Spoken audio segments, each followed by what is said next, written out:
hear from one of the jurors in the Lyle Menendez trial. This man says he has no doubts what the verdict should have been. And we'll have a live report on San Jose Sharks mania as the Bay Area's young hockey team skates into the playoffs. Roseanne Arnold files for divorce and Arsenio Hall calls it quits. 10 o'clock news is next.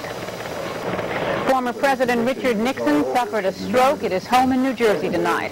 We'll have a live report from the landmark Oakland restaurant that was supposed to shut down, but instead got the best news possible today. San Jose Sharks fans took their good news this way tonight. We'll have a live report on the Sharks' first ever playoff game. And first thing this morning, Roseanne Arnold shook up Hollywood by filing for divorce from her husband, Tom Arnold. Those stories and all the news on this Monday night, April 18th, 1994. The #1 primetime newscast in the country. Good evening. I'm Elaine Corral. Dennis Richmond is off tonight. Just before 6 o'clock tonight, East Coast time, former President Richard Nixon suffered a stroke. The 81-year-old Nixon was taken to New York Hospital Cornell Medical Center, where he is listed in serious but stable condition at this hour. A hospital spokesman said Nixon is conscious in intensive care and being treated with blood thinners. Nixon was at his home in Park Ridge, New Jersey, getting ready for dinner tonight when he had the stroke, but he was able to summon the housekeeper, who in turn called an ambulance. Richard Nixon served as the 37th President of the United States. Elected in 1968, he resigned in August of 1974 because of the Watergate scandal. Last year, his wife, Pat, died of lung cancer. Ironically, tonight, Nixon is at the same New York hospital where Jacqueline Kennedy Onassis is staying. She is recovering from ulcer surgery and has also been undergoing treatment for cancer. But not all the news today brought cheers. Trying to stop inflation cold, the Federal Reserve nudged short-term interest rates higher, 0.25%. It's the third time this year that the Fed has done that because it fears inflation. The move will cost almost everyone, at least in the short term. Randy Shandobil reports. The Federal Reserve fears the economy is accelerating out of its long recession too quickly. So today, the Fed tapped on the brakes a bit, hoping to slow the economy to avoid a financial crash down the road. When you raise interest rates, people don't want to borrow. People are concerned.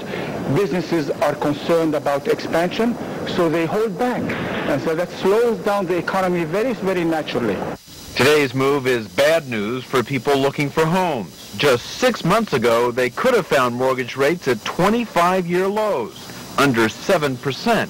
Now fixed rates are close to 8.5% and likely to go higher. Everyone I talk to is concerned about rising rates. And the question I get most frequently is, should I lock in now? What should I do?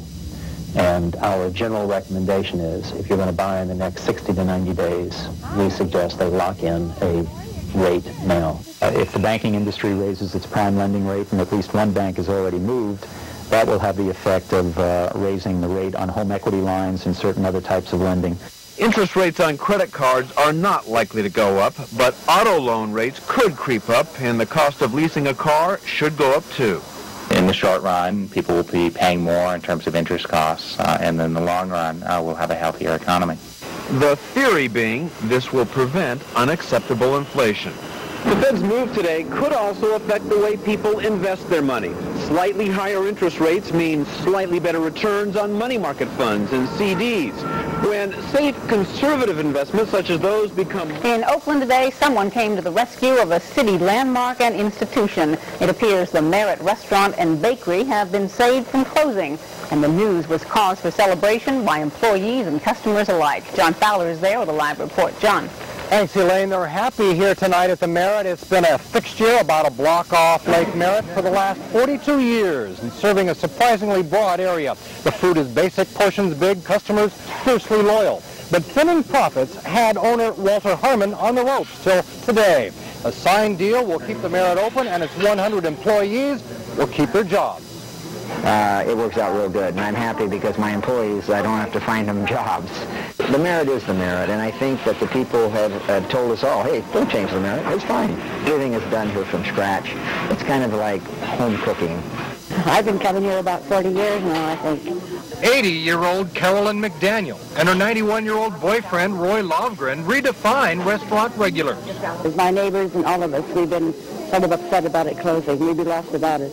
70-year-old Bessie Robbins took the bus 37 blocks today, as she has every day for years. And along with everyone else today, she learned the good news. Oh, that's good. That's great. Oh, I'm so glad. Oh, Lord have mercy.